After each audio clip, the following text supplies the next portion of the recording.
Nós vamos iniciar a análise do segundo sermão apostólico da era da igreja. É a segunda pregação do apóstolo Pedro, que está narrada no livro de Atos. A primeira pregação nós vimos lá no capítulo 2, o capítulo anterior, dos versos 14 a 36, uma pregação de um homem cheio do Espírito Santo. E por que nós sabemos disso? Porque o texto nos fala que o Espírito Santo desceu sobre os apóstolos, sobre os discípulos de Jesus, no início do capítulo 2, e aí então, diante daquele fato, daquele evento sobrenatural, houve ali uma oportunidade de pregação a Pedro, e Pedro passa a expor o evangelho para uma multidão de pessoas que estava ali presente. Deus age poderosamente por meio do sermão e por meio do Espírito, e ali naquela primeira pregação nós vemos o resultado dela, que é a conversão de milhares de pessoas.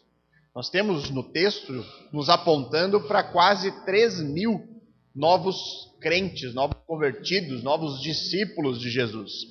E hoje nós vamos iniciar a exposição do segundo sermão, que também foi proporcionado por um evento sobrenatural. Foi proporcionado por um grande milagre que Lucas narra no início do capítulo 3, nos versos de 1 a 10, o texto que nós vimos na última pregação aqui neste livro. E eu vou usar aqui, irmãos, talvez você tenha olhado o texto, né, a referência é o texto completo do sermão, mas nós não vamos ver todo o sermão aqui nessa manhã. Eu vou usar a mesma estratégia que eu usei no primeiro sermão.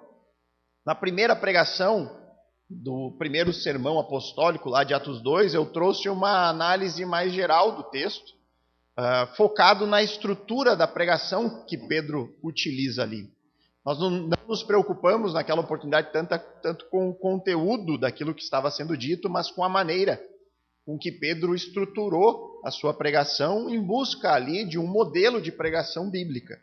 Um modelo de pregação que possa nos inspirar, né? É um modelo que foi usado por um homem que estava sendo usado por Deus, um homem cheio do Espírito Santo. E aí nós vimos que Pedro ele utiliza uma pregação que é expositiva. Ele lê o texto bíblico, ele cita uma passagem das Escrituras e explica aquela passagem aos seus ouvintes. Nós vimos que o sermão de Pedro naquele momento foi um sermão cristocêntrico, ou seja, Cristo era o centro da sua pregação, era o objetivo, o alvo, apresentar Cristo aos seus ouvintes, e também era uma mensagem inteligível, era uma mensagem capaz de ser compreendida, de ser raciocinada e ser abraçada. Era algo lógico que estava sendo apresentado ali para aquelas pessoas.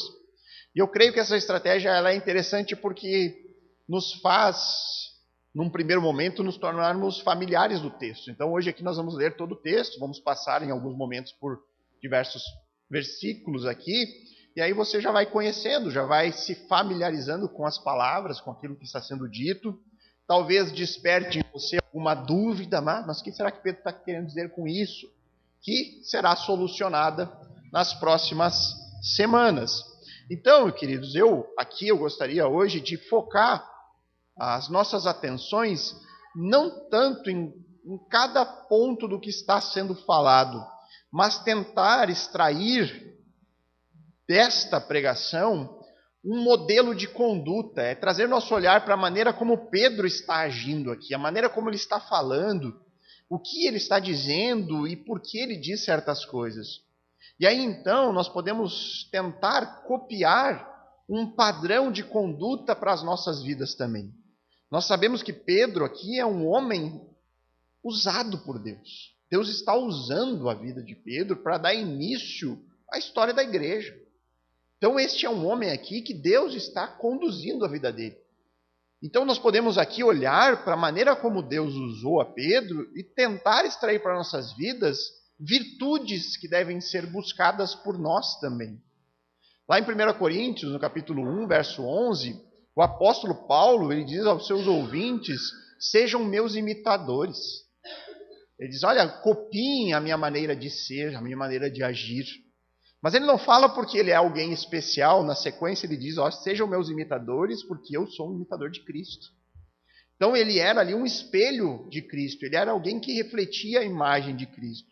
Então nós temos essa ordem bíblica de nos espelharmos na vida dos apóstolos, de olharmos para aquilo que eles viveram, a maneira como eles se portaram, a maneira como eles falaram, a maneira como eles pregaram, e nos inspirar a partir disso. E buscar tentar agir de uma maneira semelhante a eles. Imitar os apóstolos, não porque os apóstolos são pessoas especiais no sentido de serem diferentes de nós, mas no sentido de que eles foram grandemente usados por Deus. Eles tiveram na sua vida como princípio refletir a Cristo.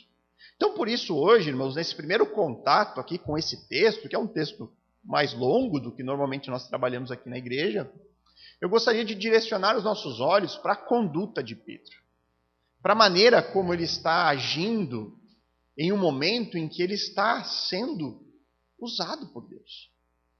Esse é um momento histórico da igreja, da maneira como Deus traçou o seu plano redentor a este mundo. Pedro aqui ele é uma verdadeira ferramenta nas mãos do nosso Senhor. Então nós vamos fazer a leitura do texto, de Atos 13, 11 a 26, mas eu peço que ao invés de você se atentar tanto ao conteúdo das palavras do apóstolo, porque é algo que nós vamos fazer nas próximas semanas, eu gostaria que você tentasse dirigir a sua atenção para a maneira como ele conduz essa pregação, para a conduta de Pedro.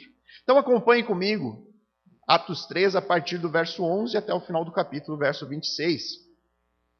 O texto diz assim: enquanto aquele homem ainda se mantinha ao lado de Pedro e João, todo o povo perplexo correu para junto deles no pórtico chamado de Salomão. Quando Pedro viu isso, dirigiu-se ao povo dizendo: israelitas, por que vocês estão admirados com isto? Ou porque estão com os olhos fixos em nós, como se pelo nosso próprio poder ou piedade tivéssemos feito este homem andar? O Deus de Abraão, o Deus de Isaque e o Deus de Jacó, o Deus dos nossos pais, glorificou o seu servo Jesus, a quem vocês traíram e negaram diante de Pilatos, quando este já havia decidido soltá-lo. Vocês negaram o santo e o justo e pediram que fosse solto um assassino. Vocês mataram o autor da vida, a quem Deus ressuscitou dentre os mortos, do que nós somos testemunhas. Pela fé no nome de Jesus, é que esse mesmo nome fortaleceu a esse homem que vocês estão vendo e bem conhecem.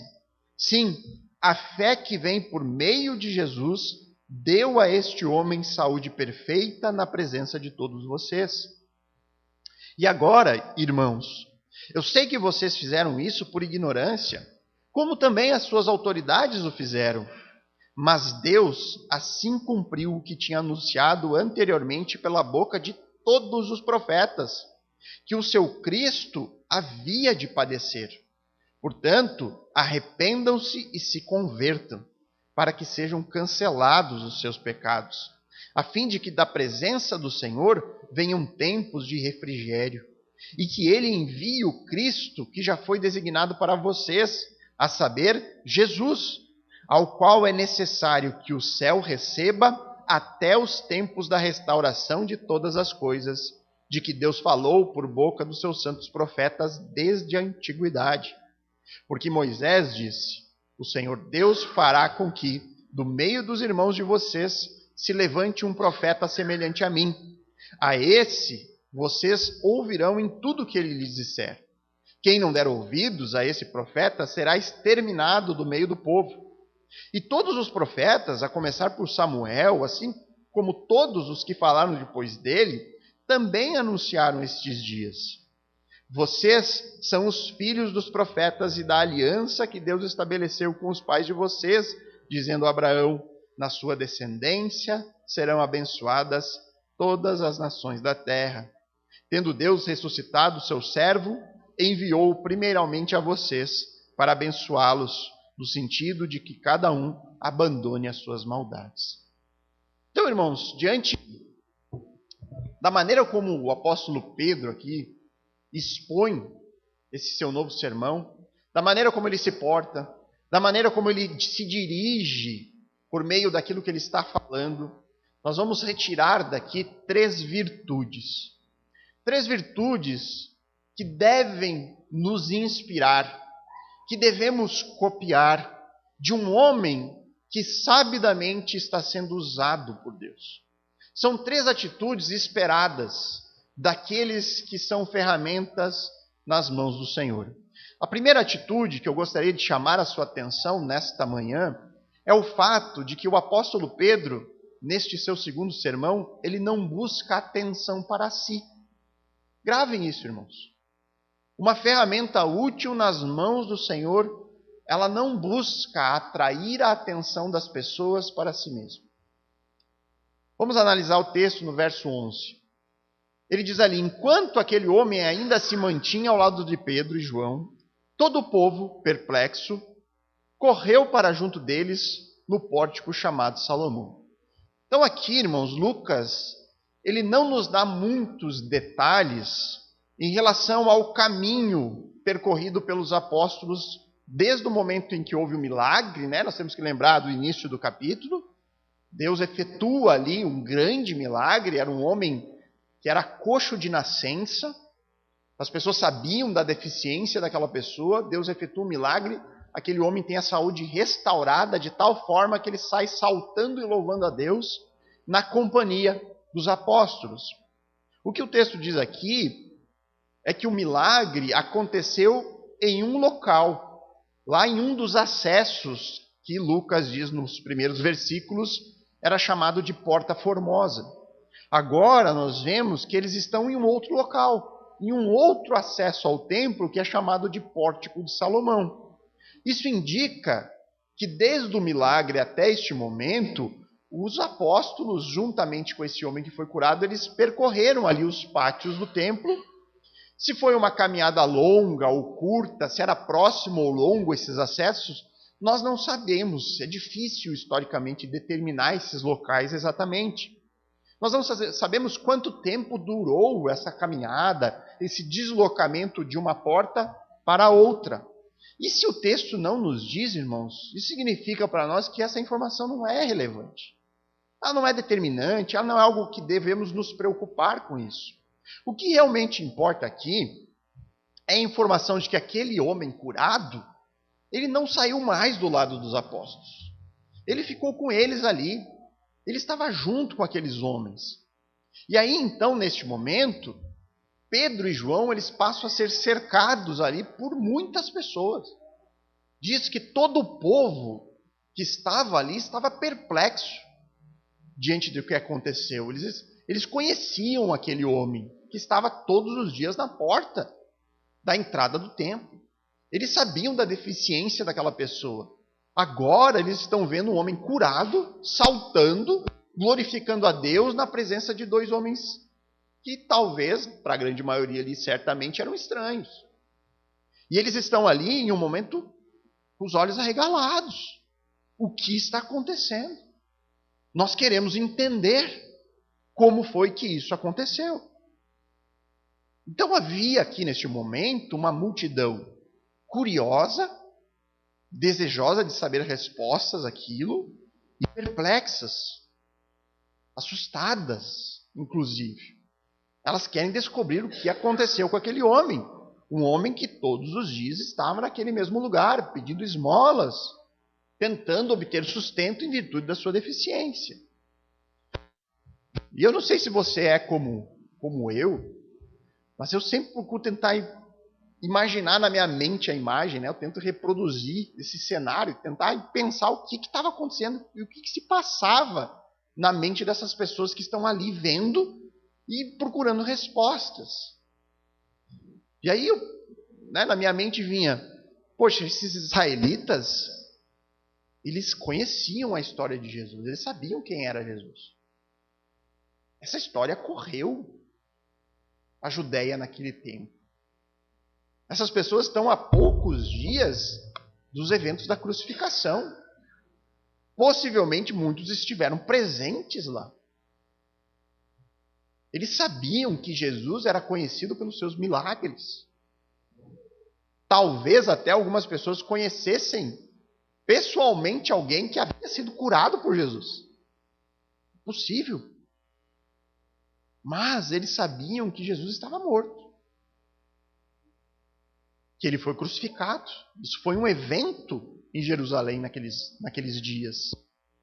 Se você pegar no livro de Lucas, quando Jesus anda com 2 discípulos no caminho para Emaús, e Jesus questiona, né? Por que vocês estão tristes? Os discípulos dizem, mas você não sabe da história de Jesus que foi crucificado?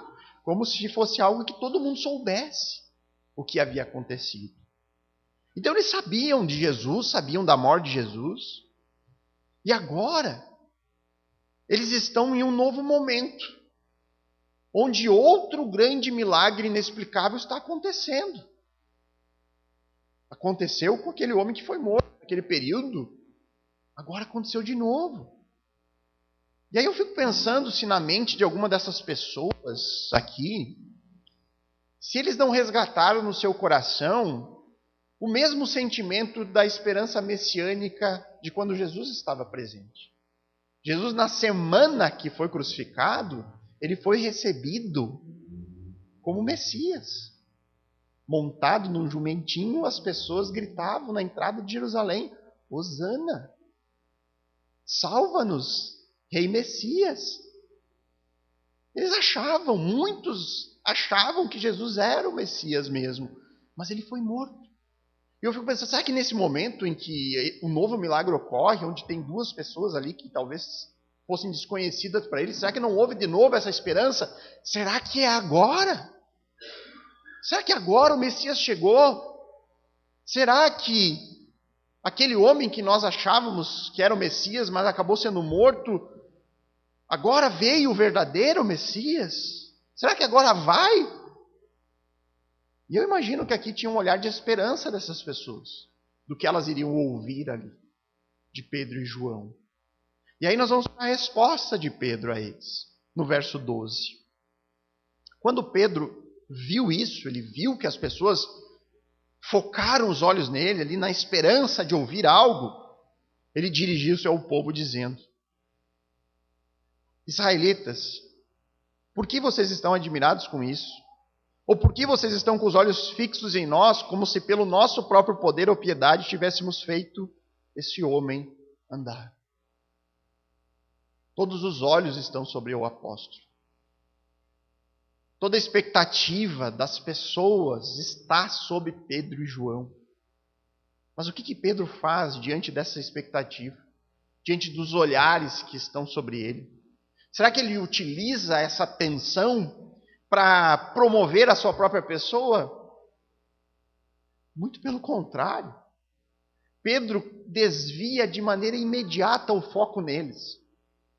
Ele deixa bem claro logo de princípio, desde o início dessa sua segunda pregação, ele esclarece de que aquela obra maravilhosa não havia sido realizada por eles, mas havia acontecido apesar deles. Apesar deles mesmos, Deus havia curado aquele homem. Pedro, ele faz aqui uma pergunta, no texto, que é uma pergunta retórica, onde não se exige resposta. A resposta é clara. A resposta não precisa ser dada. É claro que o milagre não foi feito por conta de algum poder especial, ou por causa da piedade de homens santos que fossem Pedro ou João, porque isso jamais seria possível. O milagre, conforme nós já aprendemos nas outras exposições, é uma intervenção sobrenatural de Deus na história humana. Não depende da nossa piedade, não depende de um poder especial ou sobrenatural que está na pessoa, mas ele acontece porque Deus age através de algumas pessoas. Deus usa pessoas para os seus propósitos, mas o poder não vem de nós. E aí, depois da sequência do texto, Pedro, ele vai abordar mais esse assunto do milagre, como ele foi realizado, de que forma isso aconteceu. Mas, por enquanto, irmãos, o que eu gostaria de destacar aqui é essa virtude demonstrada por Pedro. Essa virtude que deve estar presente em todo aquele que quer ser uma ferramenta usada por Deus neste mundo. E o momento em que todas as pessoas achavam que Pedro e João eram homens com poder especial, talvez carregando ali uma esperança messiânica, ou achando pelo menos que aqueles homens eram homens com uma santidade diferenciada. Eram homens mais espirituais, superiores. Nós vemos que o apóstolo imediatamente repreende esse pensamento. Ele exorta as pessoas a não olhar para eles. Não olhem para os homens, mas olhem para aquele que tem o verdadeiro poder. Olhem para aquele que é o único capaz de fazer milagres. E como essa lição é importante para nós, irmãos. Como nós somos tentados a olhar para os homens, ao invés de olhar para o Criador dos homens. Como nós somos rapidamente inclinados a olhar as obras das nossas próprias mãos, ao invés de olhar para aquele que nos usa para a sua própria honra e para a sua própria glória. Quando nós falamos sobre as coisas de Deus, sobre a vida da igreja, existe uma dinâmica aqui, irmãos, que é extremamente perigosa. Uma dinâmica que nós devemos estar sempre atentos. Nós vamos ter aquilo que nós acabamos de ler no início do culto, no Salmo 12. As línguas bajuladoras. Nós vamos ter sempre pessoas que valorizam, acima daquilo que é aceitável, a figura de líderes espirituais. Pessoas que seguem cegamente uma pessoa. Onde ela chega a defender algo dizendo, eu creio nisso porque o pastor tal defende essa ideia. Mas ela por si mesma não sabe o que significa, não sabe defender, não sabe. E do outro lado, irmãos, nós temos também o risco dos líderes, pastores, pregadores, que buscam apenas atrair atenção para si mesmos. Que têm como motivação apenas promoção da sua própria imagem. Os pastores superstars, né? Não é incomum, irmãos, você passar na frente de uma igreja e você ter uma foto do pastor estampado na frente. Não é difícil de encontrar, irmãos, por incrível que pareça. E nós temos que estar cientes dos perigos disso. Todas as forças malignas, e quando eu falo isso, irmãos, eu gosto de explicar o que eu quero dizer por isso. Forças malignas, para que ninguém entenda algo totalmente místico, né? Quando eu falo em forças malignas, eu falo do pecado que está no nosso próprio coração. Em primeiro lugar é isso. Eu falo de um mundo que vive em oposição contra Deus. Eu falo sim de uma guerra espiritual, onde Satanás e seus demônios estão lutando, mas que nós não temos acesso a isso. Deus está no controle disso também. Mas o fato é que tudo nessa nossa vida, irmãos, coopera para que crentes, de modo geral, e mais particularmente ainda para pessoas que são pastores, que são líderes, que são diáconos, que possuem influência no meio cristão, o mundo da maneira como é, essas forças malignas da qual eu me refiro, tudo trabalha para que essas pessoas tropecem. Tudo coopera para isso. O mundo ele anda de uma maneira que faz de tudo para que alguém como eu caia, cometa um pecado e que se torne público. Tudo nesse mundo caído coopera para que líderes, para que cristãos de forma geral, aqueles que verdadeiramente pregam o evangelho, que buscam viver as suas vidas de uma maneira que abra portas para o anúncio de Cristo, o mundo coopera para pessoas como nós caiam, sejam de motivo de escândalo para as pessoas. Mas nós devemos estar cientes de que essa batalha ela começa inicialmente no nosso próprio coração. Provérbios 16:18 diz que antes da ruína vem a soberba. Diz que o espírito orgulhoso precede a queda. Nós temos uma batalha dentro de nós. E se realmente nós queremos que Deus nos use na sua obra de maneira poderosa, nós temos que estar cientes de que o nosso coração ele gosta de obter reconhecimento. Nós gostamos de receber o elogio. de sermos reconhecidos. Isso é algo que nos traz prazer. E não necessariamente isso é algo totalmente condenável. Nós não queremos. Eu confesso que eu muitas vezes não sei lidar com algum elogio, né? Os irmãos que me conhecem mais profundamente sabem que eu não sei lidar muito com isso. E nem gosto, porque eu sei que o nosso coração é inclinado a começar a encontrar prazer só nisso, de tal forma que eu seja transformado e venha aqui na frente pregar coisas que agradem os outros. E não mais a palavra. Para quê? Para que todo final de pregação eu receba um elogio. Um tapinha nas costas. Nossa, que bom, que legal. E isso torna pecaminoso, porque passa a nos mover. Passa a ser a nossa motivação. Eu já vi, irmãos, pessoalmente convivi. Tive casos práticos de pessoas que, por exemplo, abriram contas em redes sociais, criaram Instagram, criaram coisas dizendo: fiz essa página para compartilhar coisas cristãs. Ali com uma justificativa santa, de que a motivação é só compartilhar material para edificação. Mas que no fim, irmãos, se tornou apenas a busca por reconhecimento das pessoas. Pelo número de seguidores que a pessoa tinha. Pela quantidade de elogios e influência que ela obteve por meio daquilo. Soberba procede à queda. Eu preciso, irmãos, assim como vocês, estar constantemente vasculhando o próprio coração. Tentando buscar quais são as minhas reais motivações. O que me motiva a servir na obra do Senhor? Qual é a minha motivação quando eu subo aqui? Qual é a minha motivação quando eu venho à igreja? Qual é a minha motivação quando eu me aprofundo a querer estudar teologia? Quando eu sirvo aos meus irmãos da igreja, o que me leva a fazer isso? Será que você espera um belo elogio? Porque, olha, nossa, como você é capacitado para dar aula no culto infantil.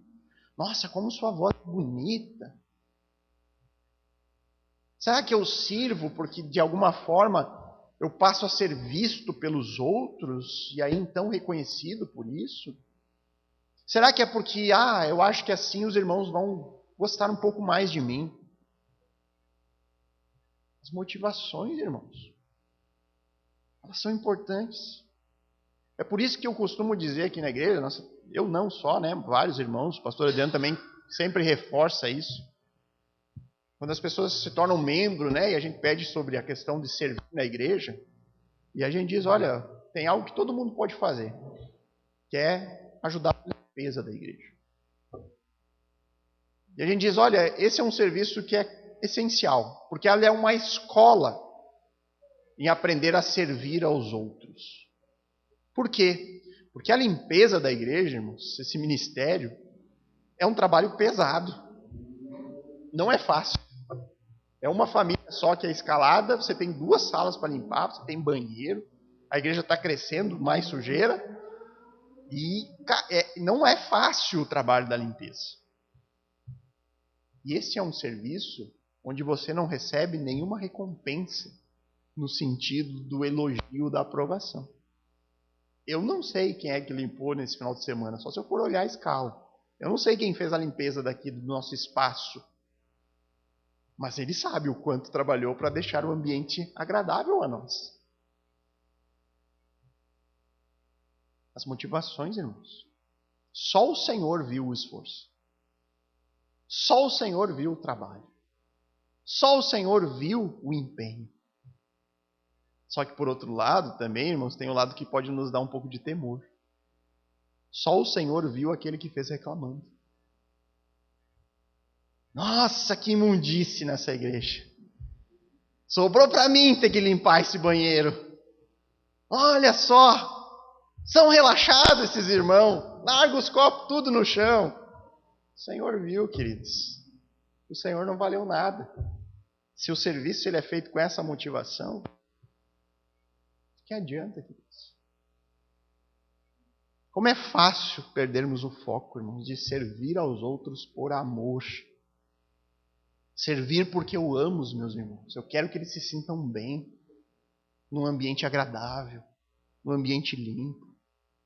Especialmente, eu faço isso por amor àquele que me amou primeiro e que me chamou ao serviço. É por isso que nós devemos saber, irmãos, estar atentos, porque nós seremos tentados. Nós seremos tentados a colocar o foco em nós mesmos, a servir porque nós nos achamos especiais, a servir porque o serviço me coloca em destaque, a servir porque assim eu sou elogiado, a servir porque eu quero demonstrar para os outros o quanto eu sou útil.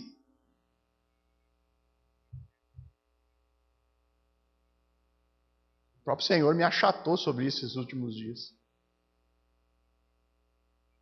Eu tive uns piripaque ali, achei que ia morrer.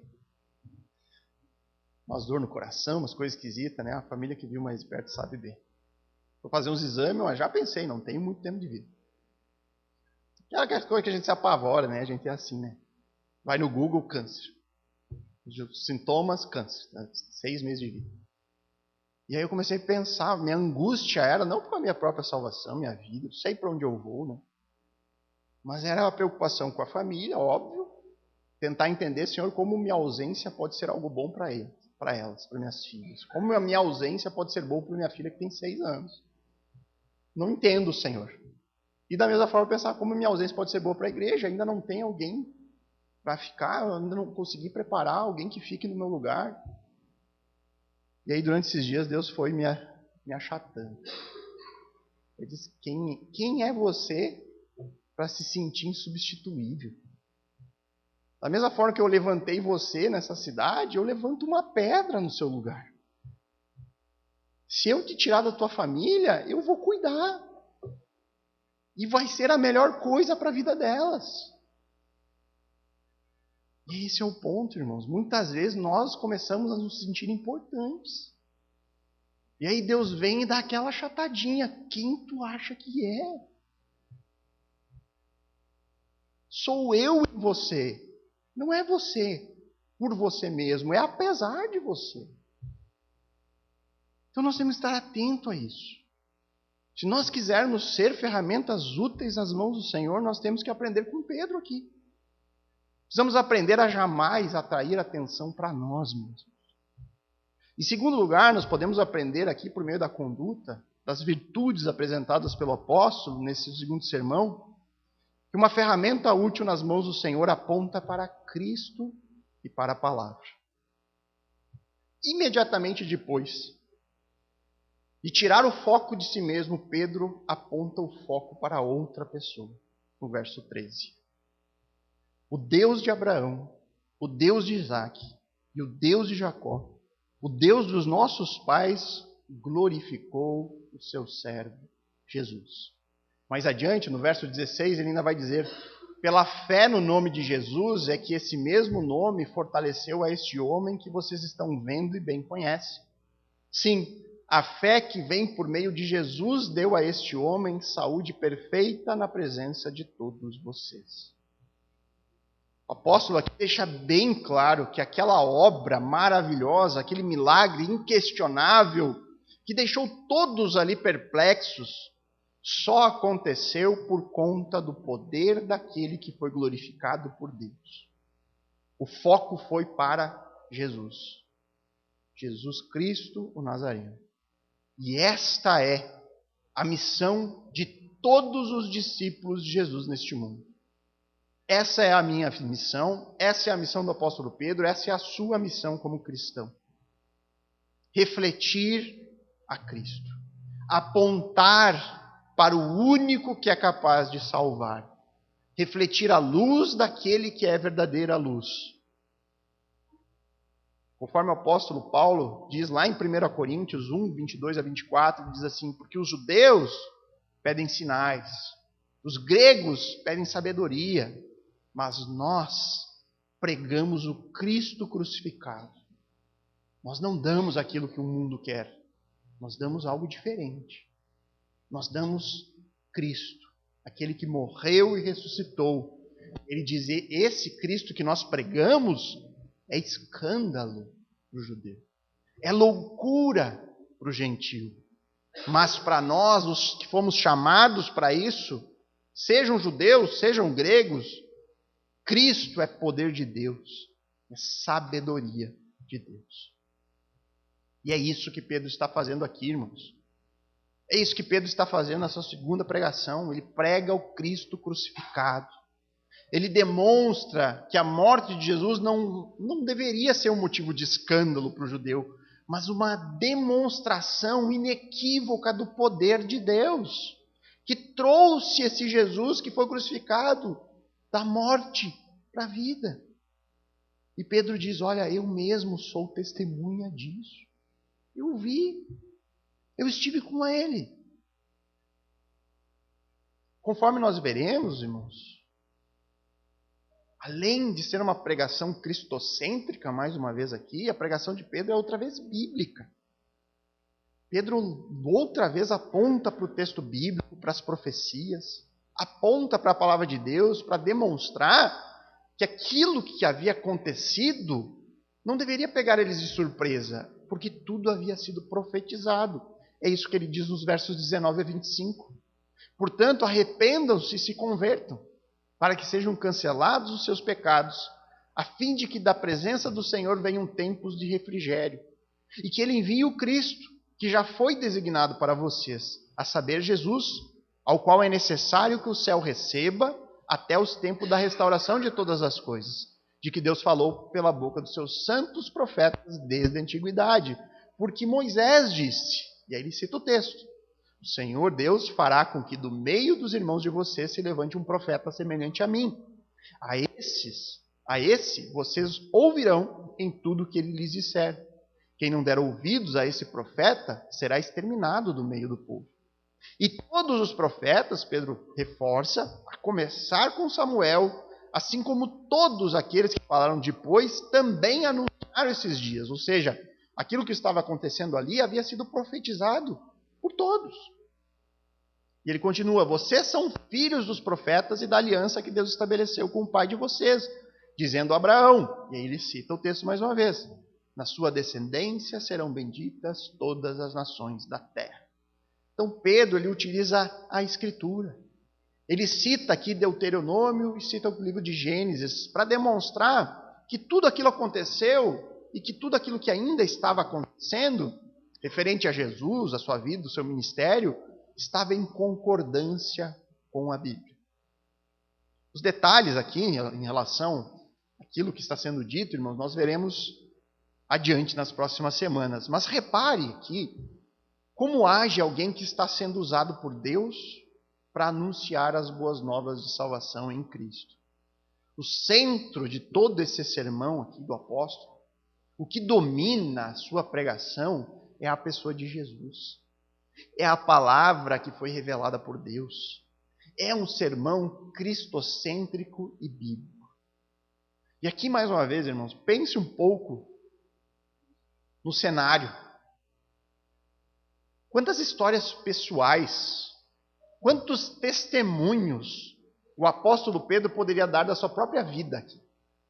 Quantas coisas da sua vida com Jesus, daquilo que Deus já havia feito, estava fazendo na vida dele, poderiam ser compartilhadas ali. Pense só, Pedro ele poderia ter usado essa oportunidade, onde todos estavam olhando para ele, para contar algo da sua própria vida. Ele poderia contar sobre aquele ato de heroísmo que ele teve, quando ele sacou uma espada para defender o seu mestre. E ele acertou em cheio o seu inimigo. Não foi tão em cheio, né? Ele mirou a cabeça e acertou a orelha. Era um péssimo soldado. Mas ele poderia contar ali como ele foi bravo, né? Sua bravura. Eu defendo meu mestre a todo custo. Ele poderia então partir para uma linha mais de confessar o pecado, dizer: olha, irmãos, eu também tropecei. Eu neguei a esse Jesus que vocês também negaram. Mas eu me arrependi. E aí eu voltei aos caminhos do Senhor e hoje sou um homem extremamente usado por Deus. Sou o líder aqui dos apóstolos. Ele poderia fazer aqui uma pregação estilo coach, né? Trajetória de sucesso. Eu era um pescador de peixes. Pescava peixinho na lagoa. Hoje Deus me fez um poderoso pescador de homens. Alguns dias atrás, mais 3.000 pessoas se converteram com a minha pregação. Poderia lá fazer a teologia da prosperidade pessoal, né? Mostrar o quanto Deus havia transformado a vida dele. Mas não, irmãos. Nesse segundo sermão não existe uma única palavra sobre ele mesmo. Pedro não fala nada da sua vida. Ele poderia falar. Poderia. Tem coisas na vida do apóstolo que nos inspiram.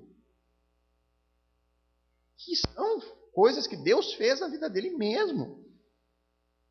Mas esse não é o alvo. O alvo não é a sua vida, o que Deus fez com ele pessoalmente. O alvo não são as suas próprias obras, o seu sucesso. O alvo sempre deve ser o poder de Deus manifesto em Cristo. O poder de Deus manifesto na palavra.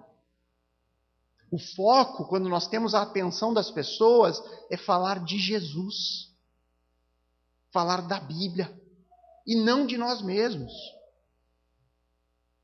Algumas vezes já me pediram, irmãos, aqui na igreja, algumas pessoas, pastor, será que o senhor não abriria um espaço no culto para que eu conte o testemunho de algo maravilhoso que Deus fez na minha vida? Já pediram. Senhor, poderia no culto contar uma bênção de Deus para os irmãos? E aí, amorosamente, eu procuro explicar o que eu aprendi com Pedro. Nós não somos chamados a testemunhar de nós mesmos. Mas nós somos chamados a testemunhar de Jesus e da palavra. E aqui não me entenda errado, irmãos. Não é que testemunhos pessoais não são algo bons ou que não devem ser compartilhados. Não, eles são algo maravilhoso de se ouvir. Mas isso deve ser feito no momento em que a palavra não está sendo exposta. Tem momentos para isso. No momento em que as pessoas estão com os olhos atentos para ouvir algo, nós temos que usar ali para falar do Evangelho. Existem outros momentos para nós compartilharmos os nossos testemunhos. Isso é edificante, isso nos encoraja. Mas nós fazemos isso nos nossos encontros pessoais, nos discipulados, pequenos grupos de ensino e comunhão, depois do culto, depois da escola bíblica. Mas no momento em que nós temos a atenção das pessoas, nós devemos tirar o foco de nós mesmos. E nós devemos apontar para Cristo. Apontar para a palavra de Deus. Por quê? Porque um testemunho pessoal, irmão, não é capaz de salvar ninguém. Se Pedro contasse a sua experiência, aquilo que Deus havia feito com eles, eles não entenderiam o Evangelho. O que as pessoas precisam é uma exposição clara das boas notícias de Cristo. Porque isso abre caminho para Deus agir com o poder regenerador. Então, se nós quisermos ser ferramentas úteis nas mãos do Senhor, nós temos que aprender com Pedro. E por que não dizer também com aquilo que João Batista disse lá em João 3,30? Convém que ele cresça e que eu diminua. Se nós quisermos ser usados por Deus, nós temos que aprender. Precisamos aprender, em primeiro lugar, a não atrair atenção para nós mesmos. Em segundo lugar, nós precisamos aprender que em toda e qualquer oportunidade nós temos que apontar para Cristo e para a palavra. E por fim, irmãos, uma ferramenta nas mãos do Senhor não possui temor dos homens. E essa é uma característica importante aqui, irmãos. Reparem nas duras palavras que são ditas por meio de Pedro. Claramente aqui o apóstolo ele não tem medo da rejeição. Ele não tem nenhum temor no sentido de que, como é que essas pessoas vão receber aquilo que eu vou dizer? O que ele fala são verdades inconvenientes, mas são verdades necessárias. São verdades que precisam ser ditas. Olhe no verso 13 a 15 do texto. O texto diz: o Deus de Abraão, o Deus de Isaque e o Deus de Jacó, o Deus dos nossos pais, glorificou o seu servo Jesus, a quem vocês traíram e negaram diante de Pilatos quando este já havia decidido soltá-lo. Vocês negaram o santo e o justo e pediram que fosse solto um assassino. Vocês mataram o autor da vida, a quem Deus ressuscitou dentre os mortos, do que nós fomos testemunha. Pedro não colocou confete aqui nas suas palavras. Pedro não dosou aqui a quantidade do remédio que ele ia dar. Ele não ficou medindo ali, eu não posso soar muito duro, porque talvez eu vá ofender o ouvido dessas pessoas. Pedro não pensou assim. Pedro declarou de maneira clara o quão grave era o pecado que eles haviam cometido. Ele botou claramente tudo aquilo que eles fizeram. Vocês traíram e negaram o Messias. Vocês mataram aquele que é o autor da vida. Vocês trocaram o Salvador por um assassino. Isso é algo sério. Vocês têm que saber disso. Existe uma má notícia que está sobre a vida de vocês. E vocês precisam saber disso. Tem que estar claro na mente de vocês essa informação para que eu possa prosseguir. E aí, depois de colocar sem rodeios a culpa do povo, Pedro lhe fornece uma oportunidade de arrependimento nos versos 17 a 19. Ele dizia: agora, irmãos, eu sei que vocês fizeram isso por ignorância, como também as autoridades o fizeram.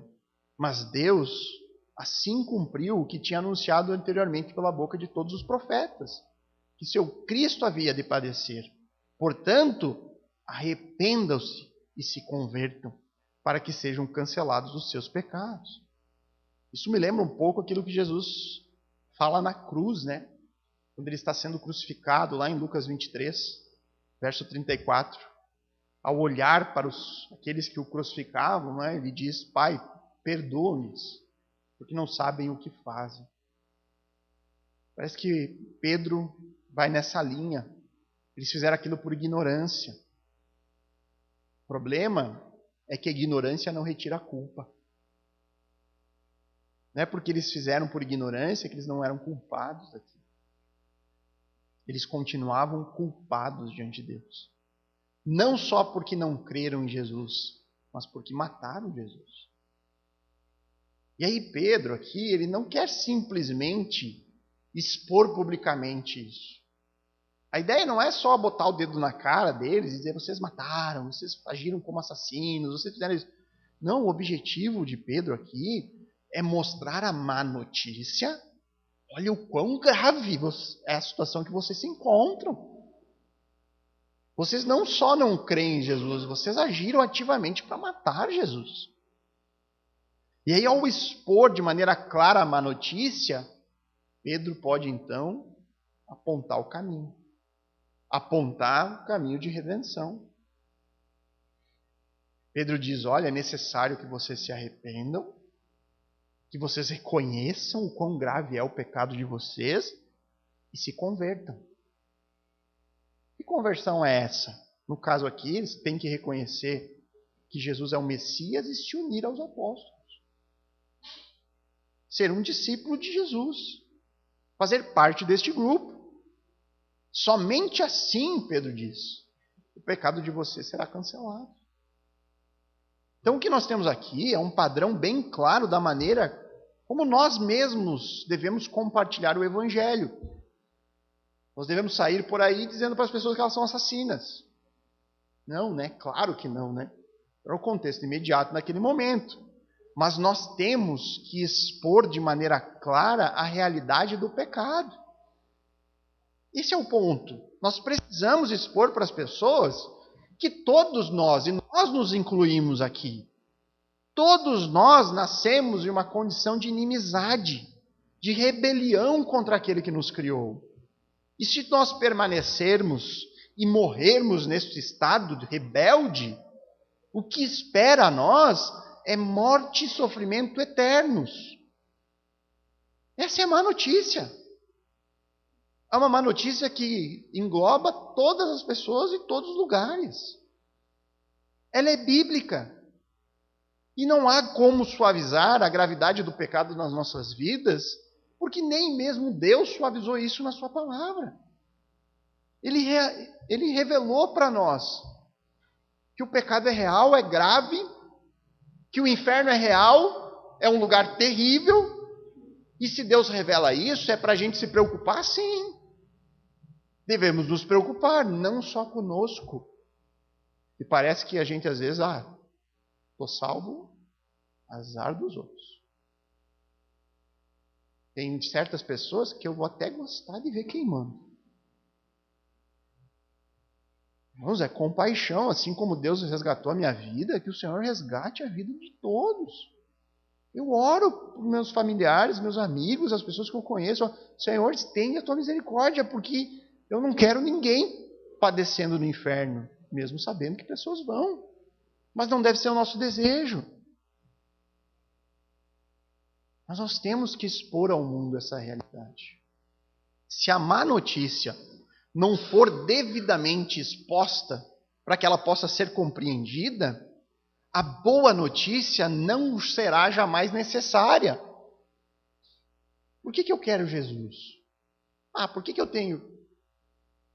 As pessoas não entendem muitas vezes o porquê Jesus morreu. Quantas pessoas celebram o Natal no final do ano, falam de Jesus, da morte de Jesus, mas não entendem por que Jesus morreu. Jesus foi um mártir, Jesus foi um exemplo. E por que será que elas não entendem? Talvez porque nunca foi exposto para elas a realidade do pecado e o porquê que Cristo veio. Talvez ninguém falou a má notícia para essas pessoas. É por isso que Pedro aqui fala de maneira franca e direta. Ele expõe a situação que eles estão, para que depois ele possa também expor a boa notícia. Vocês precisam se arrepender e crer em Cristo. Talvez esse seja, irmãos, um dos grandes problemas do evangelismo moderno dos nossos dias. Pouco é dito sobre pecado. Às vezes se resume Jesus te ama. Uma frasezinha assim. Jesus tem um plano para a sua vida. Como é que ela vai entender o porquê que ela precisa de Jesus? Me amar, até a minha mãe me ama. Por que eu preciso disso? A gente precisa expor como Pedro.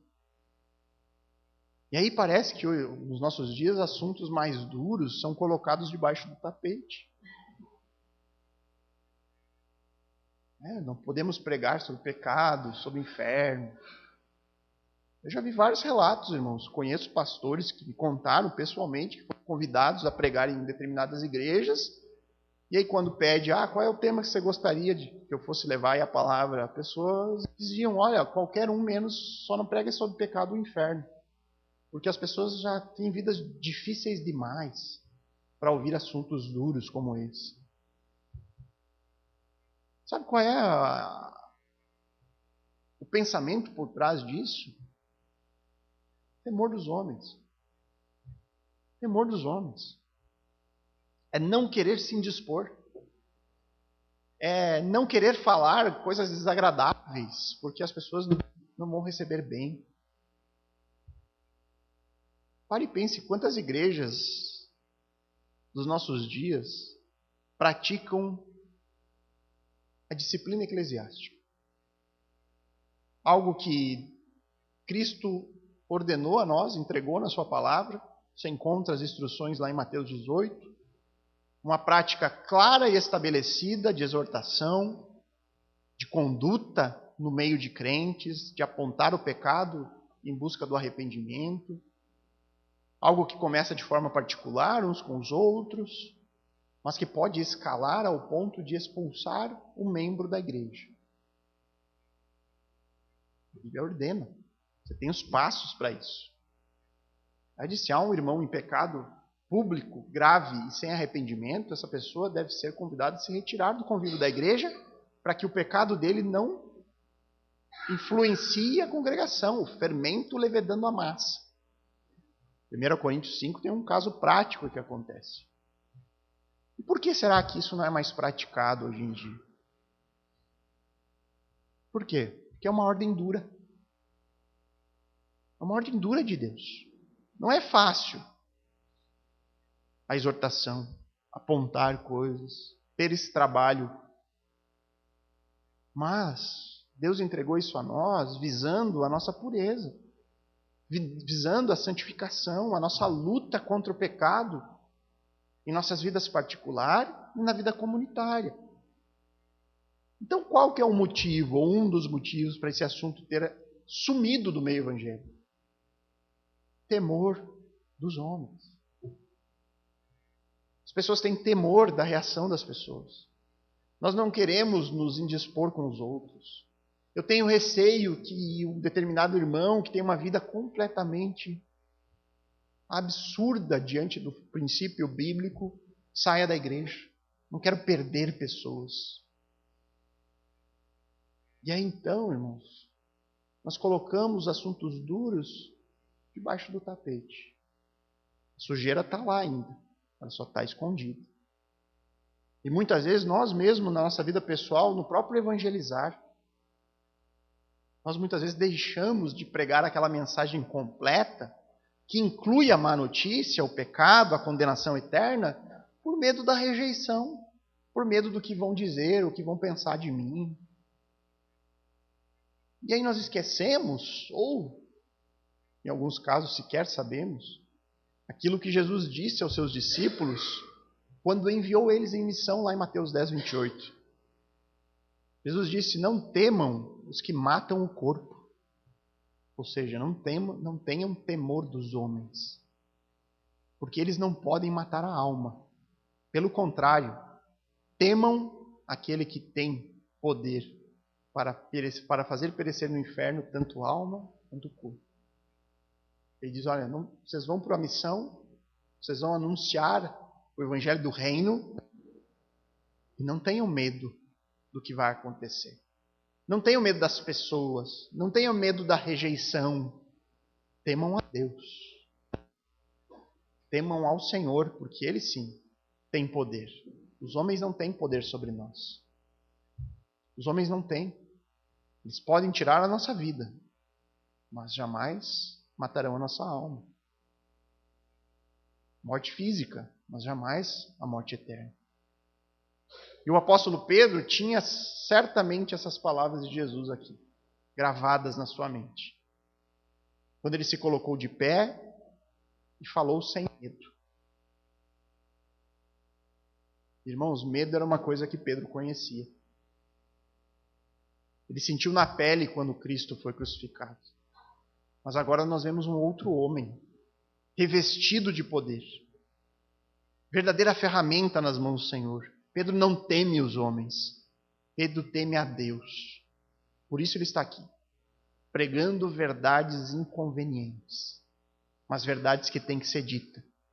Seu objetivo não é atrair fama ou popularidade, mas fazer com que os israelitas se arrependam. E para isso é necessário que eles entendam primeiro a má notícia, a necessidade do arrependimento. Eles precisam ouvir coisas duras que apontam para o pecado deles, para que aí então eles corram até Cristo. Então, queridos, se nós quisermos ser ferramentas úteis nas mãos do Senhor, nós precisamos aprender com o exemplo de Pedro aqui no texto.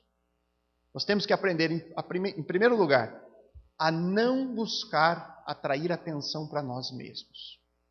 Em segundo lugar, nós temos que aprender que em toda e qualquer oportunidade nós temos que apontar para Cristo e para a palavra.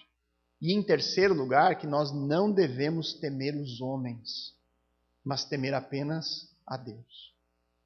E aí, diante desta conduta de Pedro, diante da oportunidade que Deus lhe deu de pregar mais uma vez a uma multidão de pessoas, nós podemos aprender essas virtudes que são necessárias e que devem ser copiadas por todos nós que queremos que Deus nos use aqui nesse mundo. Nós temos que resistir ao nosso próprio orgulho, devemos resistir à tentação da autoexaltação. Se em algum momento ocorrer como aconteceu no texto aqui, de pessoas serem atraídas a nós. Isso pode acontecer, irmãos. O seu testemunho de vida piedoso pode atrair a atenção de pessoas, e as pessoas quererem saber o que há de diferente na sua vida. Então aprenda imediatamente a apontar para outro lugar e não para si mesmo. Olha, o que tem de diferença na minha vida é que eu tenho a Cristo. É que eu sigo a Bíblia. Nós devemos ser luz para o mundo. Uma luz que não é nossa. Nós refletimos aquele que é a fonte de toda a luz. Nós devemos ser como sinais que sempre apontam para Cristo e para a palavra. E durante essa nossa missão cristã, irmãos, nós não precisamos e nem devemos temer a ninguém, exceto aquele que tem poder. Nós não precisamos da aprovação das pessoas. Nós precisamos ser aprovados por aquele que nos salvou. Nós precisamos da aprovação daquele que nos comissionou para pregar o Evangelho. Uma verdade que é e sempre será inconveniente para um mundo que vive em rebelião contra Deus. O Evangelho, na sua mensagem completa, ele sempre será inconveniente. Portanto, não se preocupe com a reação dos outros. Busque apenas fazer aquilo que Deus lhe chamou para fazer. E aí, diante disso, eu gostaria, para terminar, irmãos, um breve momento de meditação pessoal. Que cada um aqui possa pensar nessas características, nessas virtudes apresentadas pelo apóstolo Pedro. Pense por um instante sobre o orgulho, sobre a necessidade pecaminosa que nós temos de atrair atenção para nós. Pense por um instante, quando eu sirvo, qual a minha motivação por trás disso? Será que a minha vida, a minha conduta, o meu testemunho, as minhas palavras são como setas que apontam para Cristo e para a Bíblia? Será que eu tenho sido alguém que reflete a Cristo neste mundo? Ou será que em algum momento eu também já deixei de falar verdades, de falar do Evangelho, exortar algum irmão em pecado, dizer coisas que podem ser duras ao ouvido humano, mas que são verdades bíblicas? Será que eu deixei de fazer algo apenas por temer a reação das pessoas? Por temer aos homens? Qual será a aprovação que eu busco? A aprovação das pessoas? Ou a aprovação de Deus, aquele que vê tudo e que sabe tudo? E por fim, será que eu já compreendi a má notícia? E será que eu já me arrependi dos meus pecados e hoje sou o verdadeiro discípulo? A gente pense nisso por um instante, então vamos orar.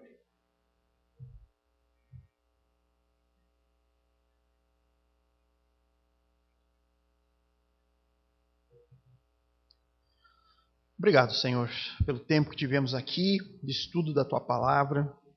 Mais um texto tão importante da história da igreja, mais um momento em que o Senhor usa a vida do apóstolo Pedro para anunciar as boas novas de salvação que há em Cristo Jesus. Pai, hoje nós focamos no procedimento de um homem que o Senhor usou na história.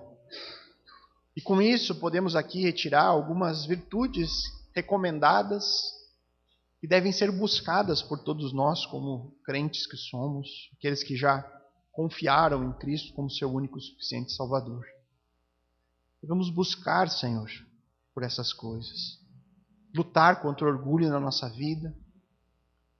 Lutar contra querer ser o centro da atenção e desviar tudo isso de nós. Devemos sempre apontar para aquele que nos salvou. Apontar para Cristo e a sua palavra. Porque essa é a única forma das pessoas serem salvas do seu pecado. E que o Senhor nos dê coragem, Senhor. Que eu sei, Senhor, que muitas vezes não é fácil. Nós lutamos realmente contra o temor dos homens, contra o temor da rejeição, o temor da zombaria, da perseguição. Mas, Pai, Faz com que o nosso coração seja cheio de temor a Ti. Porque se nós temermos o Senhor em nossa vida, nós não teremos o temor dos homens. Nos ajuda nisso, Pai. Que possamos ser vozes corajosas, que falam as verdades inconvenientes do Evangelho para um mundo em trevas. Que falam sobre o pecado, sobre o problema que nós enfrentamos neste mundo, sobre a condenação que paira sobre todos nós. Para que então, depois de anunciada a má notícia, nós podemos apresentar a tão bela e maravilhosa boa notícia do Evangelho. Há salvação neste mundo. E essa salvação está em Jesus Cristo, o Senhor. Obrigado, Pai. Nós oramos em nome de Cristo.